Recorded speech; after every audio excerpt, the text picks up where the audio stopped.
देखिए, निसंदेह ये 144 घंटे हैं, ये धर्मपुर की जनता के लिए नहीं, साथ लगते पूरे क्षेत्र के लिए है। और भाई चंद्रशेखर जी जिस तरीके से इन्होंने एक अलग आम पब्लिक में जगाई है, हम उसके साथ खड़े हैं। और ये जो NHI वाले हैं, सरकार की बात भी नहीं सुनते हैं। तो इस तरह से जो तुगलकी, ये जिस तरीके से ये इनका कायाकल्प है और जो क्रियाकलाप है, उसके खिलाफ जो जन आंदोलन और जो उन्होंने चेतना जगाई है आदरणीय चंद्रशेखर जी ने, हम इनके भरपूर साथ में हैं। आम पब्लिक का आप सपोर्ट रात के समय भी देख रहे हैं कि इनको मिल रहा है।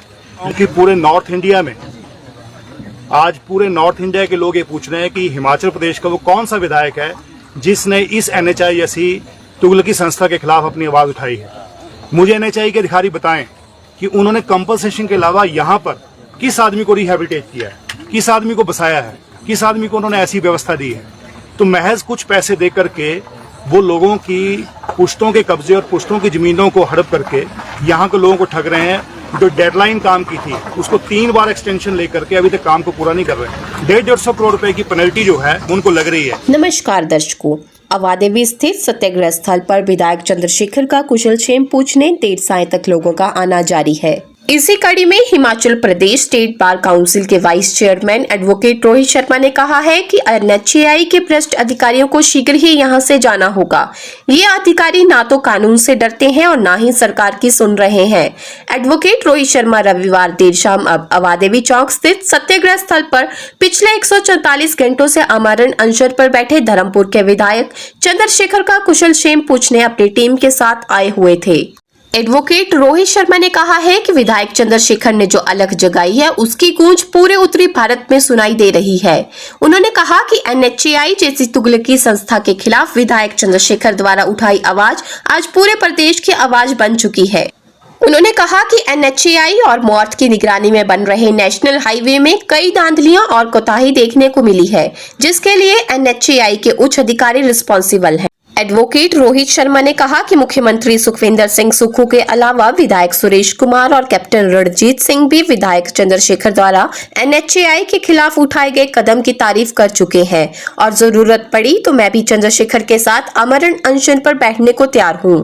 उन्होंने भाजपा नेताओं को भी दलगत राजनीति छोड़ प्रदेश, हमीरपुर और धर्मपुर की जनता के लिए NHI को संरक्षण न देकर सत्याग्रह में शामिल होने की चुनौती दी है।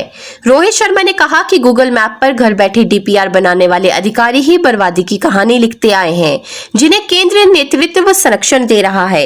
ये ज्यादा दिन नहीं चलेगा क्योंकि अब पीड़ित प्रभावित लोगों को करोड़ों के खेल का अंदाजा लग चुका है और विधायक चंद्रशेखर ने एक चेतना जगा दी है। आइए सुनते हैं पोल खोल न्यूज पर advocate Rohit Sharma vice chairman HP state bar council के साथ अवादेवी चौक पर हुई बातचीत के अंश। हिमाचल प्रदेश का वो कौन सा विधायक है जिसने इस NHI जैसी तुगलकी संस्था के खिलाफ अपनी आवाज उठाई है। लाखों लोग बेघर हो गए, लाखों लोगों की इस NHI की गलत कटिंग की वजह से लोगों के मकान गिर गए। ये कौन आदमी जिसने जन चेतना जगाई, इसके लिए मैं इनको पूरी साधुवाद और विधायक देता हूँ। लेकिन मैं कानूनी एस्पेक्ट, जैसे आपने बात की, इस एक्ट में कंपनसेशन तो एक एस्पेक्ट है कि जिसके आप जमीन लेंगे उसको कंपनसेट करेंगे। रिहेबिलिटेशन भी इसका एक एस्पेक्ट है। मुझे NHI के अधिकारी बताएं कि उन्होंने कंपनसेशन के अलावा यहाँ पर किस आदमी को रिहेबिलिटेट किया है, किस आदमी को बसाया है, किस आदमी को उन्होंने ऐसी व्यवस्था दी है। तो महज कुछ पैसे दे करके वो लोगों की पुश्तों के कब्जे और पुश्तों की जमीनों को हड़प करके यहाँ के लोगों को ठग रहे हैं। जो डेडलाइन काम की थी उसको 3 बार एक्सटेंशन लेकर के अभी तक काम को पूरा नहीं कर रहे हैं। 150 करोड़ रुपए की पेनल्टी जो है उनको लग रही है। लेकिन क्या कारण है, किसका शेल्टर है, किसके शेल्टर में वो काम कर रहे हैं, जिनको बार बार पेनल्टी लगने के बावजूद भी इनसे भी टेंडर नहीं किसी को मिल रहा, ना ब्लैकलिस्ट हो रहे हैं। तो एक बहुत बड़ा प्रश्न है जो इनके ऊपर पैदा होता है। और साथ ही साथ मैं कांग्रेस की बात न करते हुए जो भारतीय जनता पार्टी के हमारे मित्र हैं उनसे भी आग्रह करूंगा कि ये जो जन आंदोलन चंद्रशेखर जी का नहीं है, ना इनकी पार्टी का है। ये आंदोलन जो है आम जनमानस में जा चुका है, वो भी दलगत राजनीति से ऊपर उठे। हिमाचल की जनता के प्रति, हमीरपुर की जनता के प्रति, धर्मपुर की जनता के प्रति अपनी संवेदना बताएं और इनके साथ कंधे से कंधा मिला के खड़े हो जाएं, ताकि जिस तरह की बर्बादी हिमाचल प्रदेश के संसाधनों की हो रही है, आने वाले समय में ऐसी बर्बादी ना हो। मैं आज उनका कुशलक्षेम पूछने के साथ साथ हम इनके हौसले के लिए आए हैं। ये यूनिवर्सिटी टाइम से फाइटर किस्म के आदमी हैं। हमने सुजानपुर में इनका काम करने का तरीका देखा है, हमीरपुर में देखा है, इनकी फाइटिंग स्पिरिट को हमने देखा है। लेकिन मैं इनको इस बात की पूरी मुबारकबाद देता हूं कि जिस इशू पर ये साथ खड़े हैं, इस इशू पर केवल धर्मपुर और हमीरपुर की जनता नहीं, पूरे हिमाचल प्रदेश की जनता के साथ है। जो कंपनसेशन है उसको लेकर सुनवाई नहीं हो रही है। उनके फैसले उनके हक में जाते हैं, वो आर्बिट्रेटर में जाते हैं, अपीलें कर रहे हैं और मामले लटक रहे हैं। देखिए, उसके पीछे कारण एक है, ये जो नेशनल हाईवे अथॉरिटी एक्ट है, इसमें ऑटोनॉमी जो है वो बहुत ज़्यादा दे रखी है, और इस एक्ट की जो जटिल प्रक्रिया है, जो हमारे यहाँ के सीधे साधे लोग हैं उसको नहीं जानते हैं।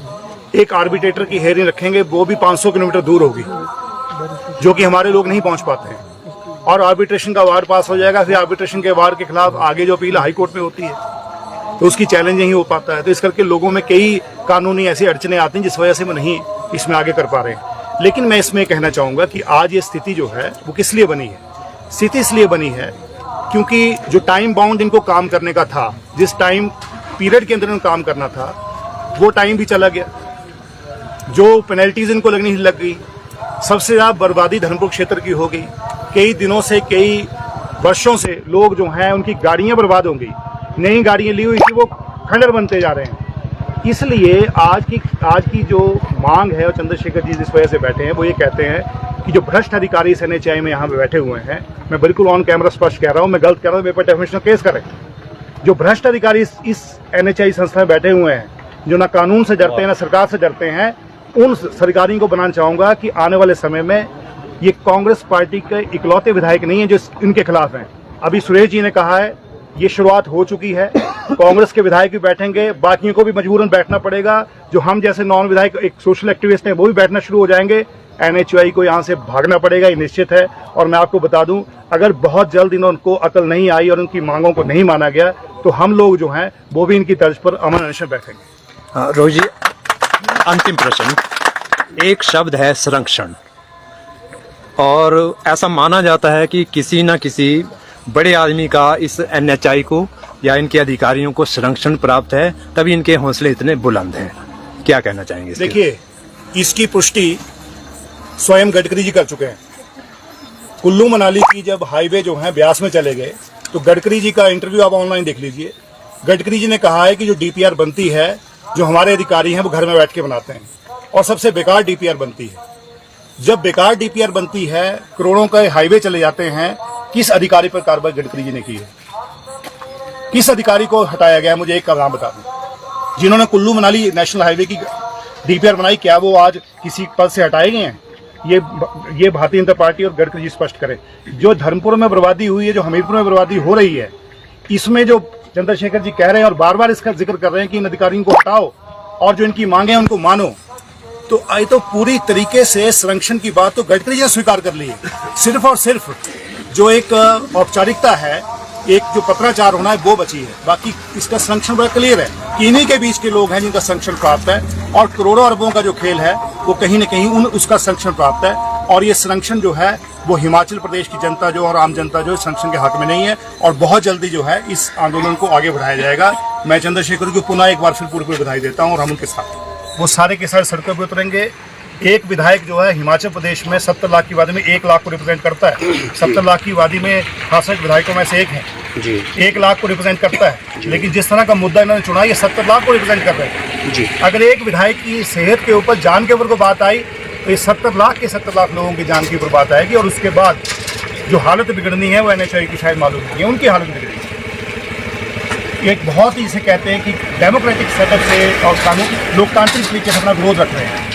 अहम बात तो ये है सर, जहाँ तक बिगड़ने की, आपका सवाल बिल्कुल जायज़ है, संवेदनशील होना पड़ता है।